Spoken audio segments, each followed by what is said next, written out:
hanti baanu isku qabanay wax alla waxaanu ka wada hadalnay wala cafis baanan anigu soo weydiisan isaga waraaqahan qoray maanta Muuse uu doonay dambigii uu qaranka ka galay dalka galay siyaado buur madow baa meel ka hadlay kula qaybso igula daaran kari maayo tiisiilan ay habar jecel haday shilin ii sheeganayso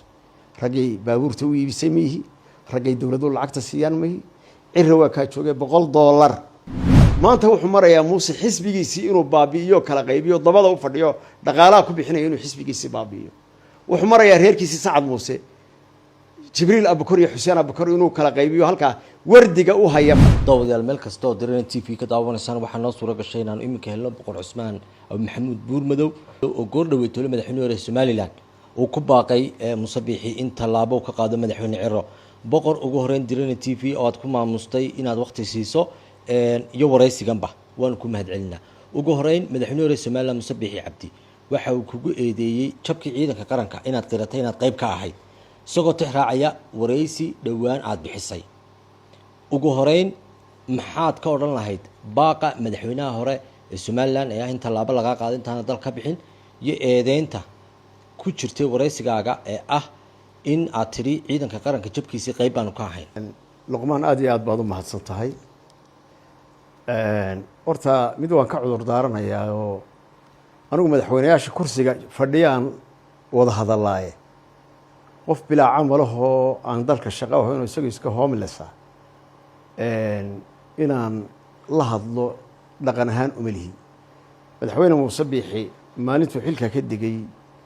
hal maalin ma soo hadal qaadin wanaag iyo xumaan midna kuma soo hadal qaadin hadalkan uu madaxweynuhu hadda daba joogo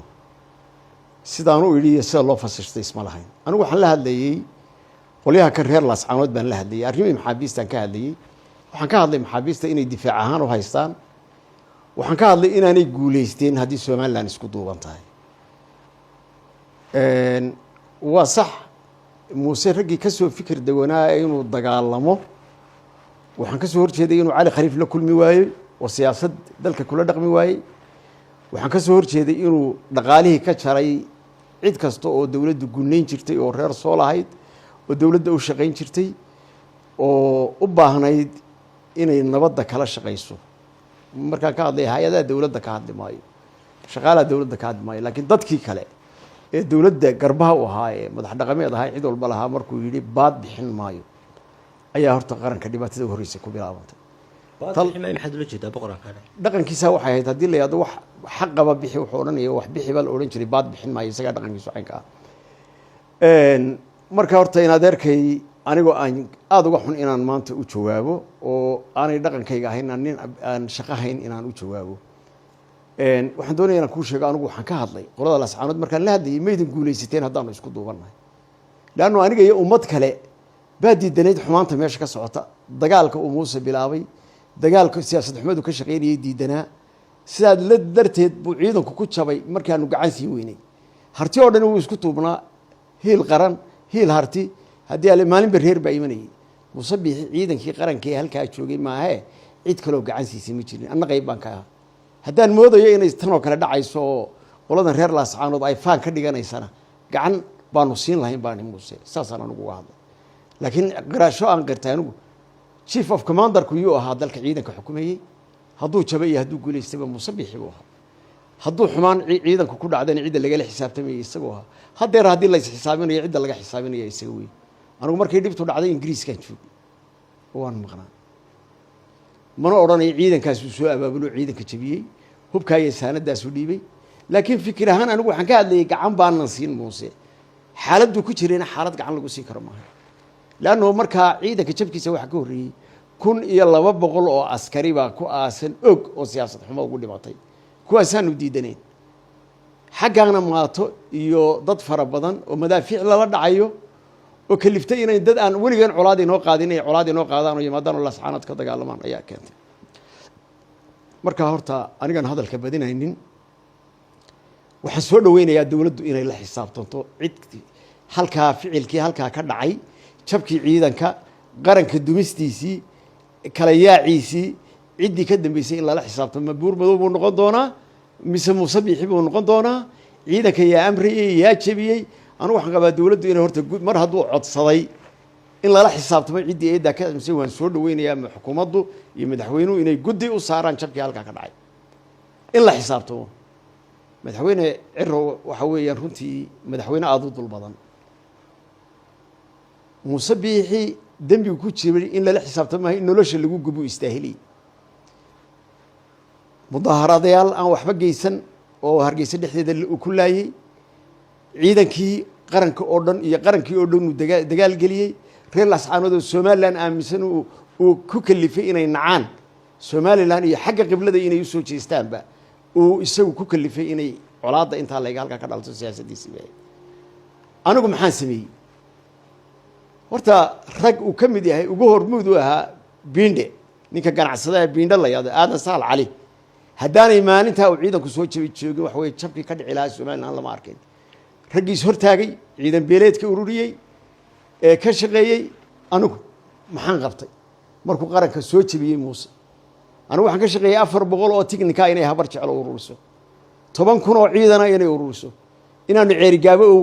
ugu talagalay dabadii inaan la joogin ku soo beegay maalintii xilka laga helay in ceerigaabo la qabsado inaanu ceerigaabo difaacno inaanu boqorkeen difaacno inaanu difaacno meesha la yiraahdo Qorlugud intaas oo gobadna waan taagnaan waan ka dagaal galay qarankaana difaacay Muusena maalin fulinimo intuu ka qabo ciidanka muu dhex tagin intii jabkaasi dhacay intuu dagaalka galiyay anigu furintaan tagay waan ka dagaal galay waan difaacay dalka marxaati baa loo yahay xukuumadana ka marxaatiya shacabka Soomaaliland baa noo kala marxaatiya inta ka qabay dawladda tan ciidankii wuu baabiyay anigu ciidankii aniga iyo beeshayduba waxaanu ka qaadanay qayb libaax inaanu 400 oo tiknika ku wareejino inaanu 10,000 oo ciidan ku wareejino Muuse Biixina ciidankii halka joogay wuu baabiyay wixii ka soo harayna waa la garanaya wax uu waxtar u geystay ma jirto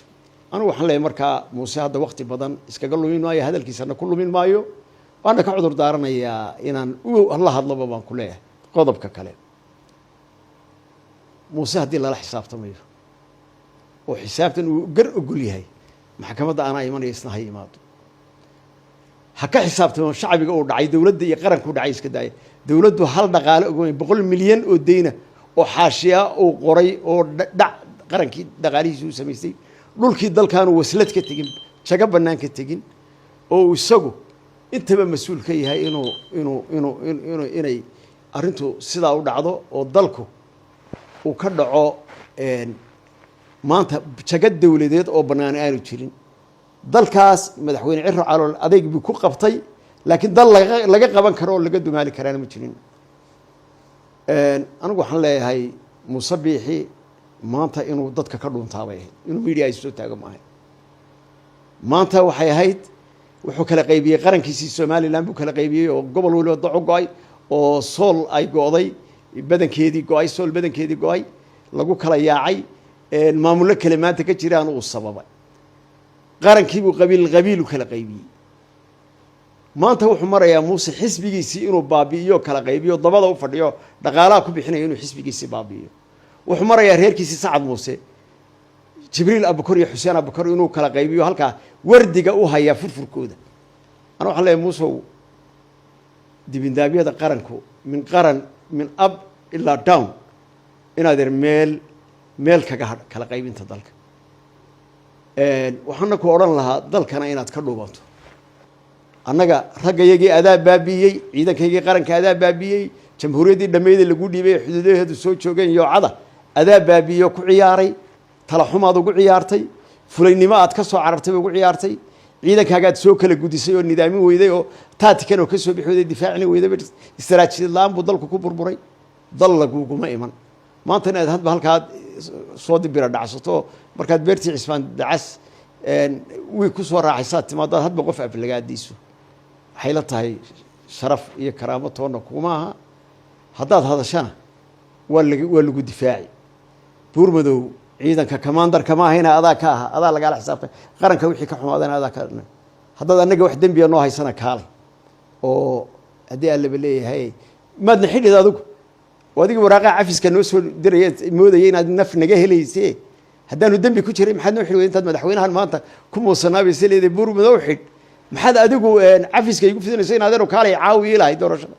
ya anigu qof damiir la baan hayaan laaluush la qaadan dhibaatadana haddii aan labaliya aad qaranka ku signayn inaan kaa qabanay oo ka shaqaynay ya haddaad leedahay cira ku faanay cira waanu dhisnay waana ku baraadhnay qarankuna wuu ku baraadhay adigana ummaddu way kaa raysatay ummaddu waxay naxdaa markaad halkaas soo fadhiisato waa ummad badan naxdaa waxaan ku odhan lahaa inaad ummaddana naxdinta ka daa intaan odhan lahaa ta ugu badan ee aada musabixi kula dagaalantay soo maaha inuu madax dhaqameedkeenii uu ka xidhay dhaqaalihii badnaa ee dowladdu siin jireen iska laaluushkii iyo weliba inay talada qayb ku yeeshaan waxaad sheegtay haddana ku celisay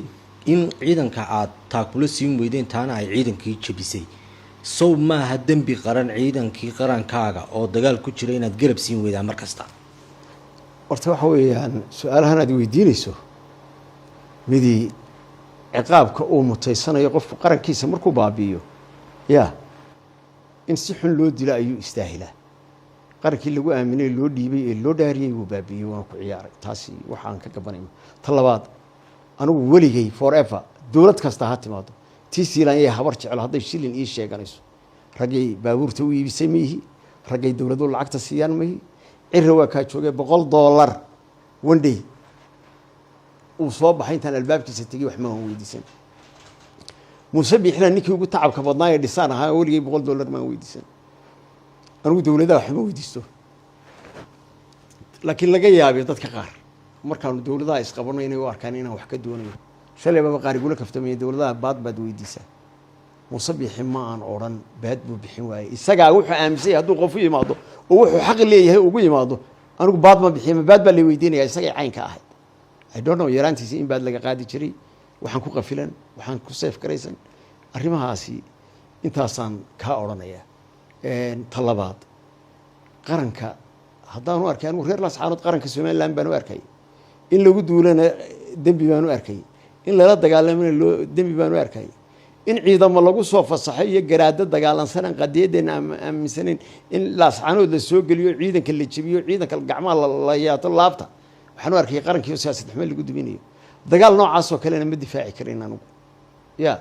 ciidanka markaan arko ninka commandarka ka inuu jebinayo nin dibadda ka jooga ciidanka mana amri karo mana ka howlgeli karo waxa weeyaan ciidanka taladiisa chief of commandarkuna isagoo ahaa annaguna waxa weeya qaaran ahaan waxaanu ku taageeri kari lahayn sidii dadkii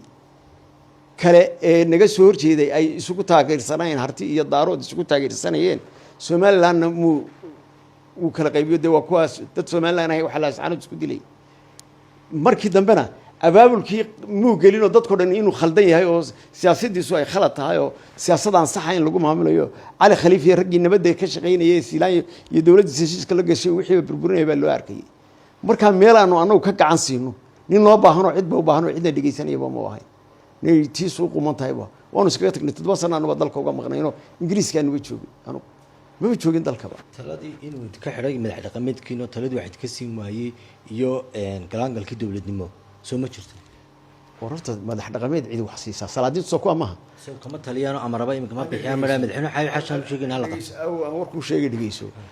hal suldaan oo mushahar qaata haddaad soo hesho cuqaashuna waa waxa ugu liita $30 bay qaataan cuqaashu $30 bay bishii qaataan wax dowlad loogu shaqayn karin ma hal suldaan oo dowladda lacag ka qaata ma jiro kamaanuna qaadan weligayana kamaanu qaadan haddaanuna ka qaadano dee waanu shaqaynaa xaq baanu u lahayn in wax nala siiyo laakiinse dalka dal faaruq aan waxba oo baahidiisa ya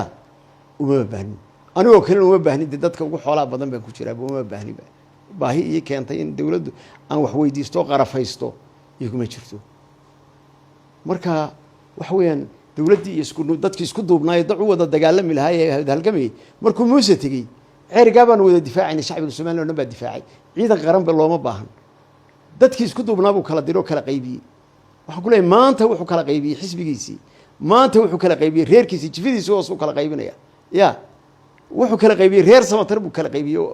ardaagiisi hoosuu kala qaybiyo aan dabka kala qaadan badankiisu marka adyadda hadda inaan intaa idhaado ka hadlana isagaa kalifay lamaan hadlin anigu intuu kursiga ka tegey laakiin maanta eedaanan lahayn oo maanta muuse uu doonayo dembigii uu qaranka ka galay dalka galay siyaado buur madow baa meel ka hadlay kula qaybso igula daaran kari maayo waxaan diyaar u ahay aniga isaguba inaanu qaranka wixii dembi laga galay aanu usoo fadhiisanno oo maxkamadaha u yimaado sharci isagaaba sharci diide warkaalay beerta casmaan dacaysiya gurigii axmed cali goodir kaale nagala garan baanu ka kari weynay oo maxkamada aan ku kala baxno oo xeer beegtiyo dhaqan aan ku kala baxno tolkaas soo kaxayso la reeraynu naho tol baynu nahay baanu ka kari weynay waanu dayno waxaa dhib intaa ka badan yaana iman laakiin maanta muuse hadduu sharci ogolaad noqday oo isagii cid maxkamad la doonayo diyaar baanu nahay inaanu la garno muuse biixi ima casumin maanu wada qadayn waxba isugu maanu iman colaadii noo dhexaysayna kamaanu wada hadal ilaa siyaasadda waanu isku qabanay hanti baanu isku qabanay wax alla waxaanu ka wada hadalnay ma jirin walaa cafis baanan anigu soo weydiisan isagaa waraaqahan qoray adigu dad kale oo kala shaqaynaya way jireen laakiin anigu intaan warqad soo qortay cafis isiina maan odhan markayga horena dembi aan dalka kaga maqnaa ma jirnay khilaaf aanu iskhilaafnay iyo dalka aan diidanaa qaskaa ku jiro inaan aniguna aan noqdo ragga ama qoriga qaata ama la dagaalama ama aragtidayda un baan cabirayay waan uga tagnay dalka waa haajiray marka dambaan imina wax heshiisoo aan muuse wada gelay ma jirin mar qura aan hadlayay inaan dowladda dhisayo aan ku dhawaaqayna ma jirin markaan soo degay shir kastoo aan ka hadla waxaan lahaa dadkii baan la tashanayaa waanu iswaraysanaynaa siyaasaddana ummaddu halkii laga budin waayo bay go-aan qaadan doontaa habar jeclo way shiraysaa qofkii horreeyey go-aanka habar jeclana ka hordegi maayo saasay ahayd marka dambena tale aan leeyahay ceelaf weyn kama dhicin habar jeclo oo dhan baa isu timi hadday gudi lahayd hadday salaadiin lahayd hadday cuqaal lahayd hadday siyaasi ahayd go-aan reer inaan muuse dalka aanu mustaqbal u ahayn uu u baahan yahay in laga nasiyo go-aan reer bay ahayd go-aan buurmadow leeyahay ma ahayn go-aan haddii aan laba leeyahay aan jeebka ku sita ma ahayn go-aanaan cidna wax kaga qaadayay waxna kaga doonayay iska hantidaydaan ku bixinayay hantidaydaan waxaan ku bixinayay muuse inta hadhay in laga badbaadiyo ilaahayna uu naga garab galo